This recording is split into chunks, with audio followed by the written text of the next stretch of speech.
आज की मुरली में बाबा ने कहा, मीठे बच्चे, तुम्हारी यात्रा बुद्धि की है।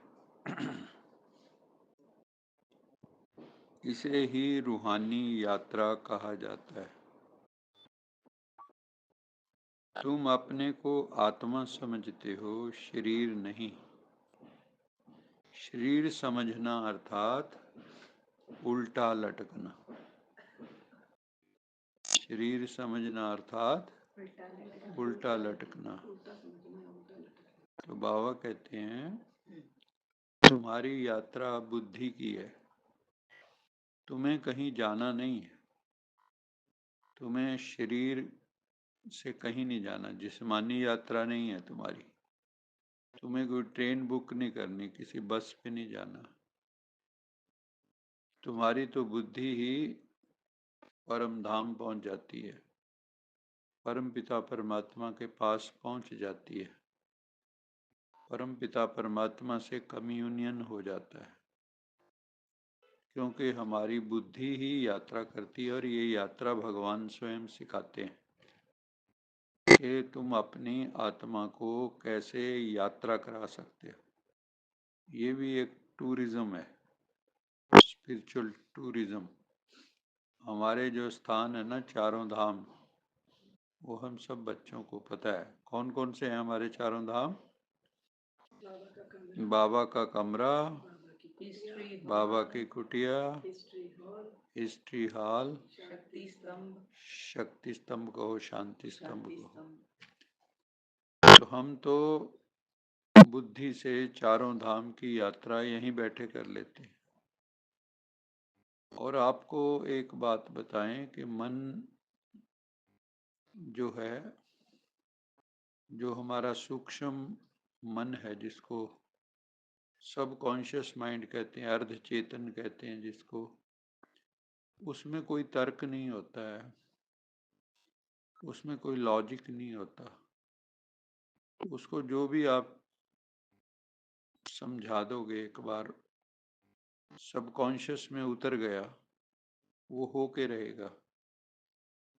वो रियलिटी में और वर्चुअलिटी में, मतलब वर्चुअल वर्ल्ड, उस दोनों में अंतर नहीं कर पाता जो हमारा सूक्ष्म सब कॉन्शियस माइंड है। तो इसलिए बाबा बार बार कहते हैं कि तुम जो है अपने को आत्मा समझो, ताकि तुम्हारे सब कॉन्शियस में ये बात उतर जाए। और जब तुम्हारे भीतर ये उतर जाएगी तो ऑटो मोड पे आ जाओगे आप। ऑटो मोड का मतलब ऑटोमेटिकली वो चीजें होने लगती हैं। जैसे अभी हम शरीर के भान के ऑटो मोड पे हैं। अभी हमें शरीर भूलता नहीं है, हर वक्त शरीर का ही ध्यान है, शरीर की ही बातें, सब कुछ शरीर से संबंधित ही हो रहा है यहाँ पे। लेकिन बाबा ने आके हमें आत्मा के बारे में बताया।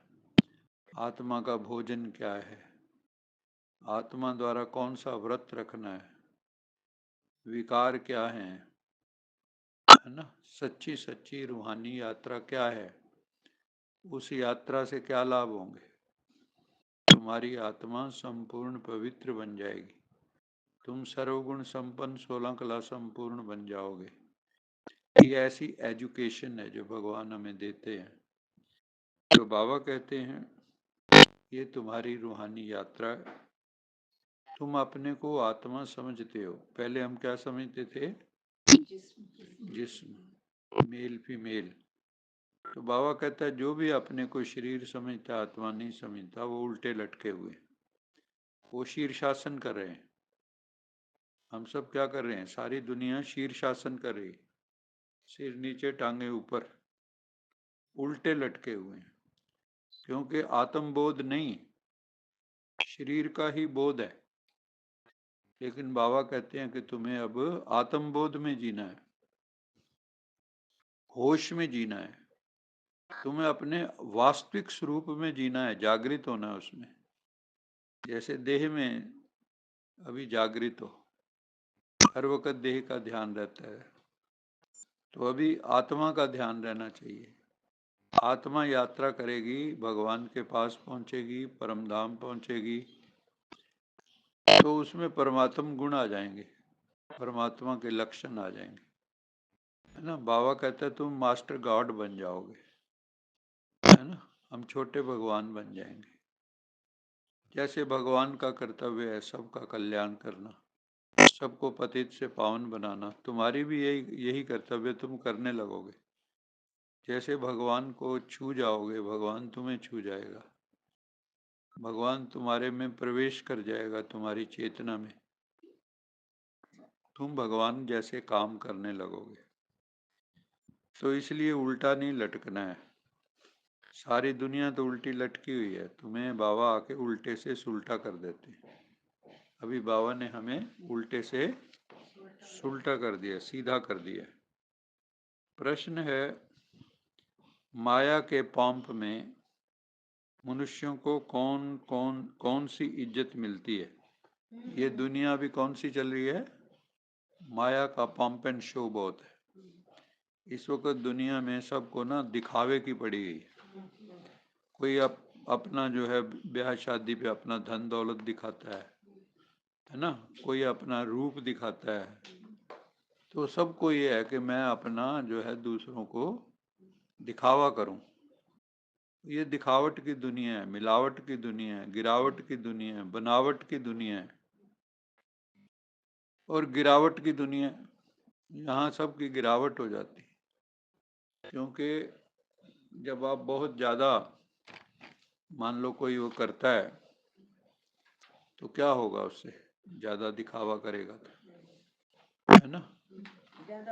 मान लो कोई मेल फीमेल ऐसे हैं बॉडी कॉन्शियस ज़्यादा दिखाते हैं तो फिर कोई ना कोई दुर्घटना घट जाएगी।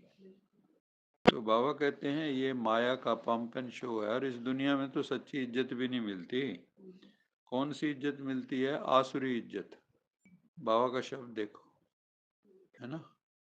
एक है दैवी इज्जत, ईश्वरीय इज्जत, दूसरी है आसुरी इज्जत। यहाँ असुरों को इज्जत मिल रही है ना। जैसे रावण की पूजा करते हैं, साउथ में रावण की पूजा करते हैं।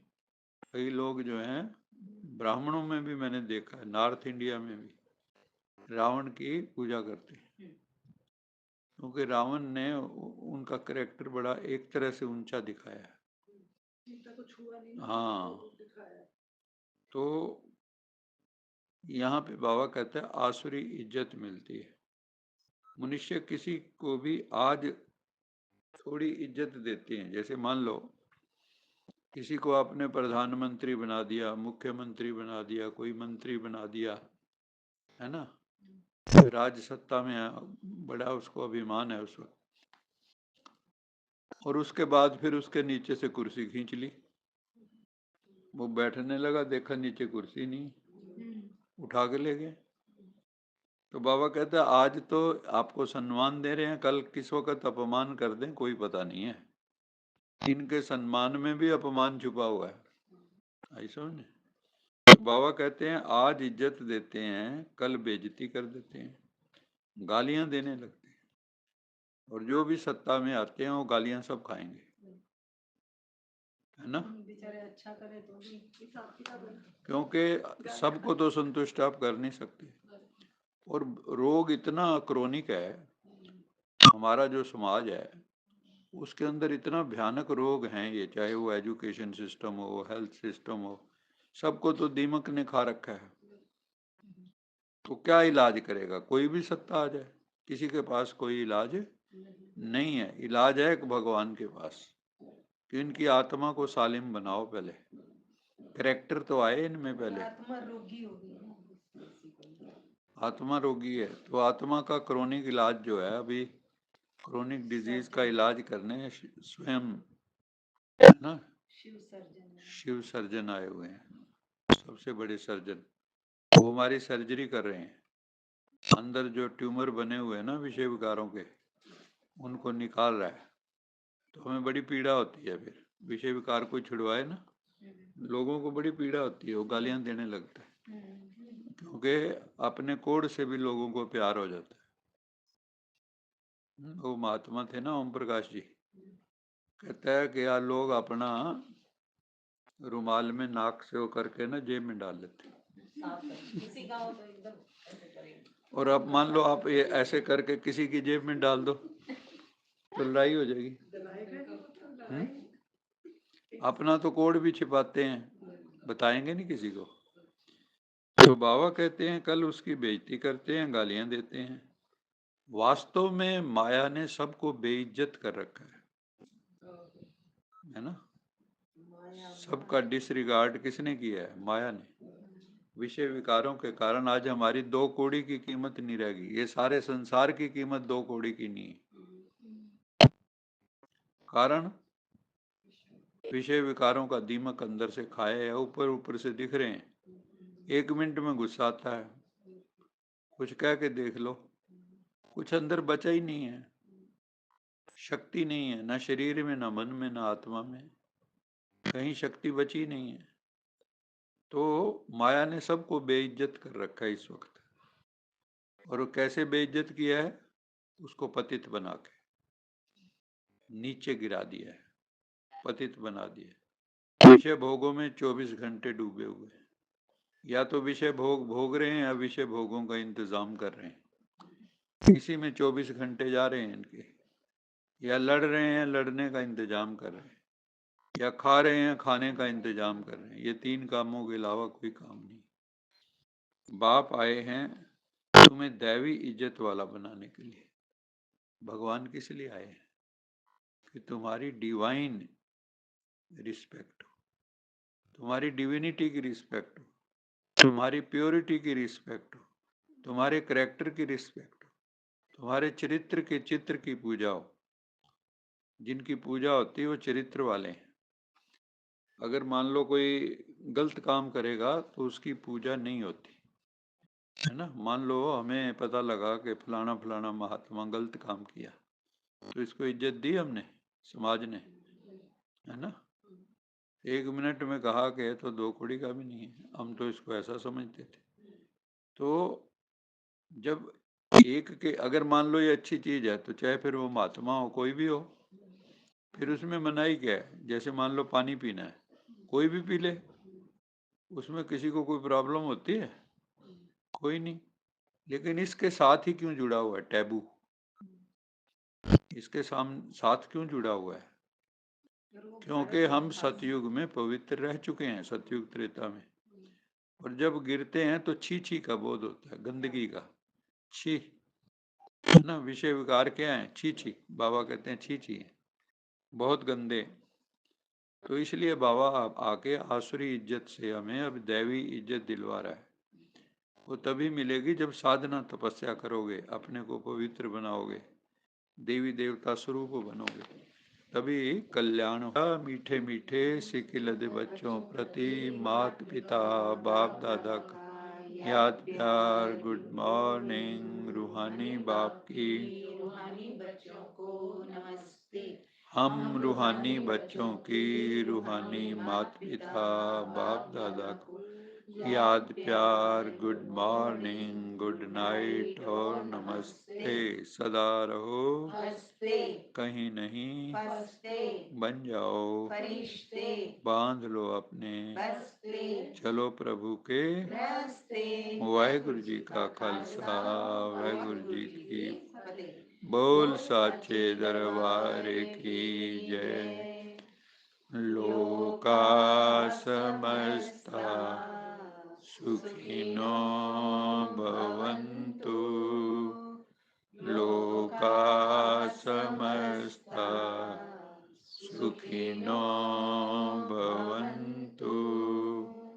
लोका समस्ता सुखिनो भवन्तु। ओम